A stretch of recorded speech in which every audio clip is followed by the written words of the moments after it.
The wind carved knives through the canyon as they dragged her out barefoot, belly raw from the birth. Her baby girl swaddled in a torn blanket. They left her beneath a leaning fence post where the frost bit deep and the stars didn't bother to look down. No name, no prayers, just a death sentence written in silence. She cradled her newborn against her chest, shivering so hard her teeth cracked. Above them, the northern lights shimmered like pale ghosts. Her voice was gone, her strength almost too, when she heard the slow, careful crunch of boots across the ice. A figure stepped from the darkness, a wide-brimmed hat, a rifle slung low. The rancher didn't say a word. He just knelt in the snow and reached out his hand. Subscribe now, because tomorrow's story will haunt you even deeper. You'll need it. But before that, let me take you to the day it all began. They called the town Gritwood, not for the land, but for the people. Hard faces, harder hearts. Dust hung in the air like an oath no one dared break. A single dirt road ran through the middle,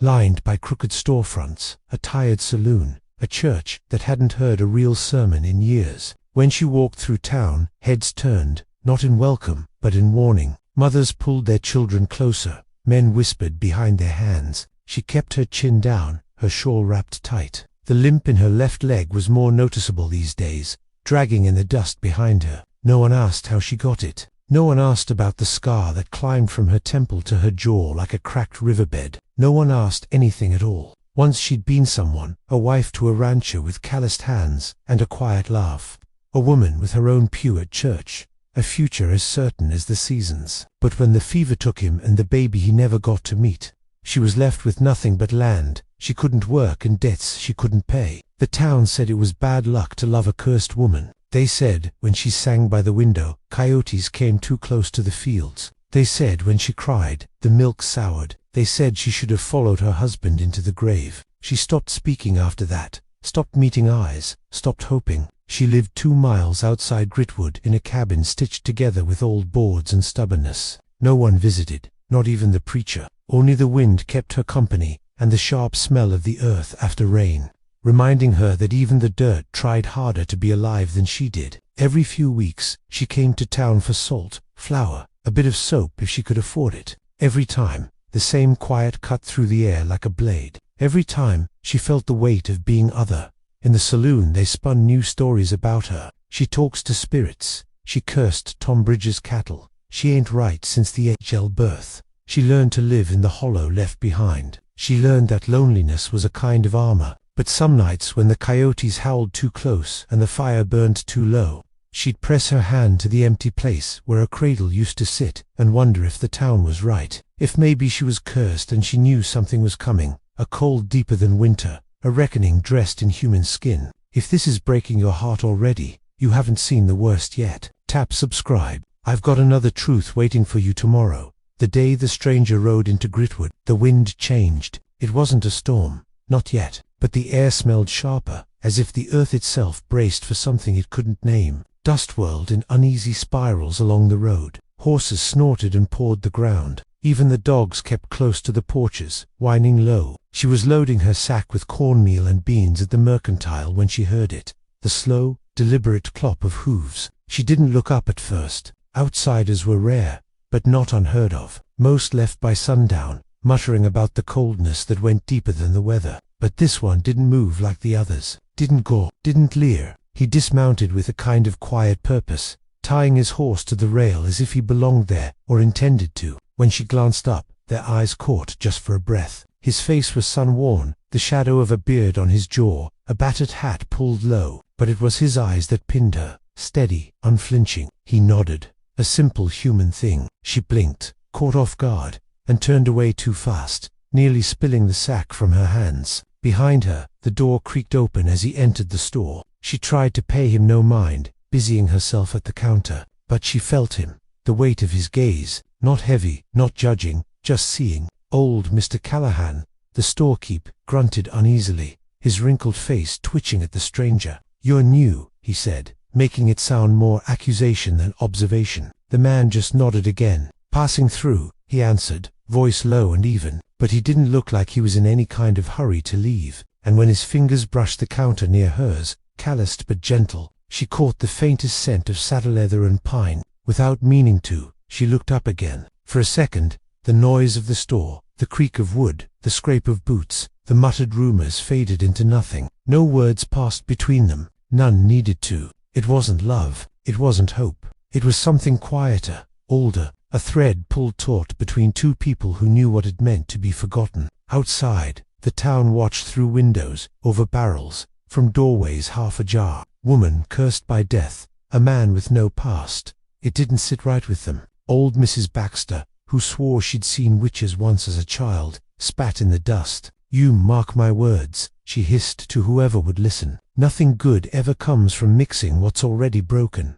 As the sun slipped lower, the stranger tipped his hat to the storekeep, paid in coin without haggling, and stepped back outside. She lingered in the doorway a moment too long, watching him swing into the saddle, his silhouette framed by the bleeding sky. For the first time in years, she felt a flicker of something deep in her chest, something dangerously close to longing. The wind stirred again, colder now, and the first dark clouds began to claw their way over the mountains. Trouble was coming. She could feel it in her bones. But for once, she didn't turn away from it. What if someone saw you for who you are, not what you carry? Subscribe. One day, that story might be yours, too. It happened the way all cruel things do in small towns, quietly at first, then all at once. Word had spread about the stranger, and the way he looked at her, the cursed woman, the ghost widow, and in Gritwood, nothing stirred the pot like the scent of forbidden hope. It was market day when the trap was sprung. She came in with her usual basket,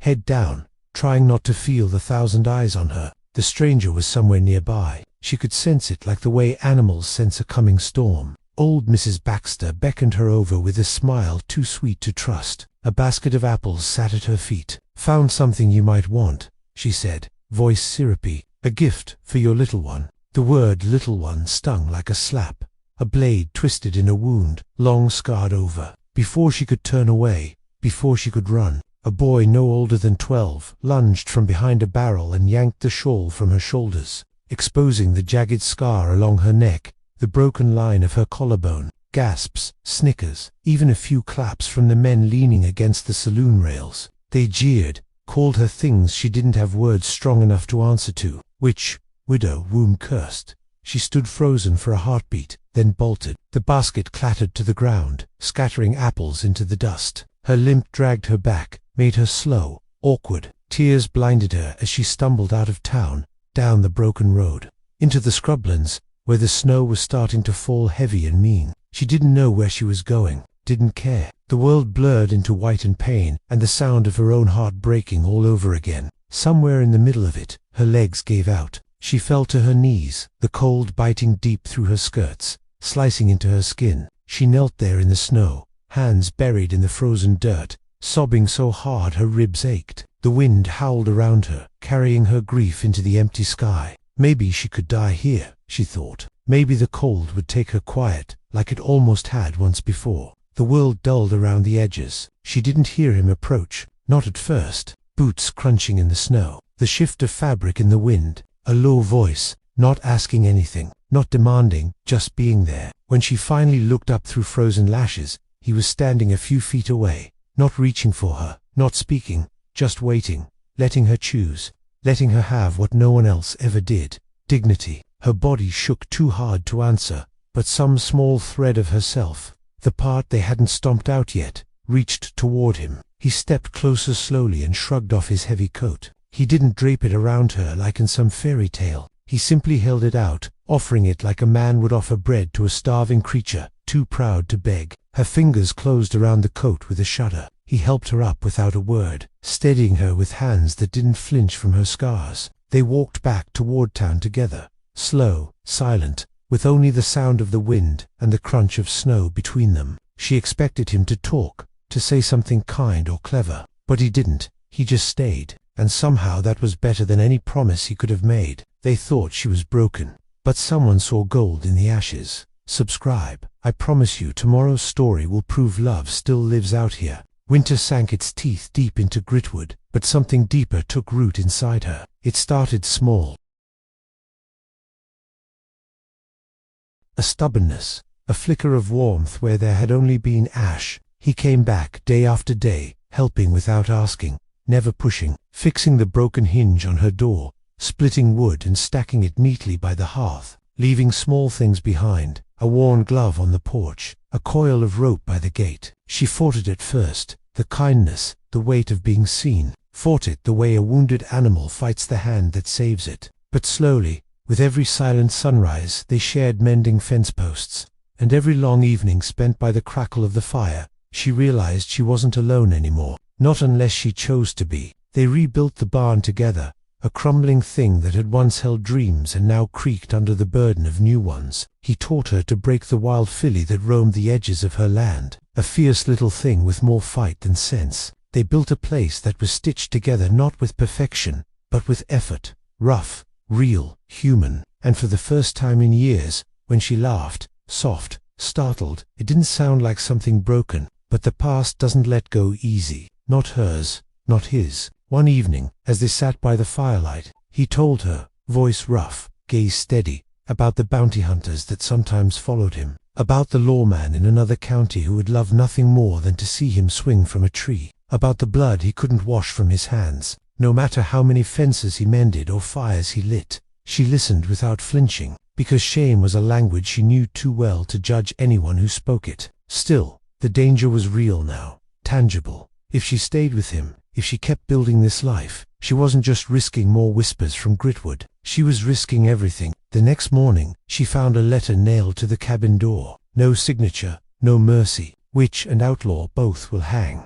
The message was clear. The town wouldn't stand for them. Fear crept back into her chest. Cold and bitter, she could leave, start over, survive. But as she stood there, the morning light spilling gold over the broken land, she realized something. Survival wasn't enough anymore, not without him, not without the fire they'd kindled between the ruins. You've come this far with her. You felt that, didn't you? Subscribe. I want you to meet someone else tomorrow, someone just as forgotten. They gave them 3 days, 3 days to leave Gritwood, or face what passed for justice in a town built on fear. The letter was clear, the stairs even clearer. No one would stand with them. She packed slowly, methodically, the way she had after the funeral, after the stillbirth, after every fresh ending life had thrown at her. But this time, her hands didn't tremble. He watched her from the doorway, a shadow framed by the dying light, waiting for her to decide, waiting for her to choose. Because this was her fight, as much as it was his, maybe more. When everything was packed,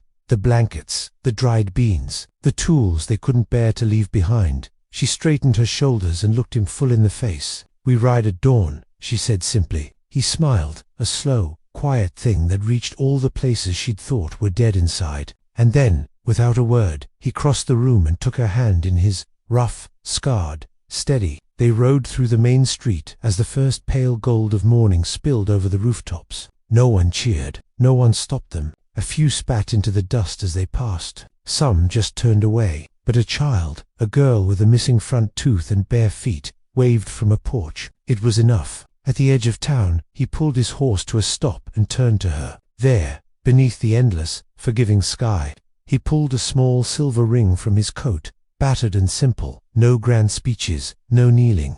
Just a question in his eyes and an answer in hers. She slipped the ring onto her finger, and together they rode on, into the wild country where judgment didn't follow and hope could take root. Months later, on a night lit only by stars and a crackling fire, they built a new cabin with their own hands. Small, crooked, perfect. She planted a row of wildflowers by the door. He carved a cradle from old cedar, and when the time came, when their daughter was born with the same fierce light in her eyes, they named her after the woman she'd lost, the sister who once braided her hair and sang to her in the dark. No curses, no shame, only the life they made from the ashes. And when winter came again, as it always did, they didn't hide from it. They faced it together, hand in hand, the snow swirling around them like a blessing. She was never a curse. She was someone's miracle all along. Subscribe and let me introduce you to the next miracle tomorrow.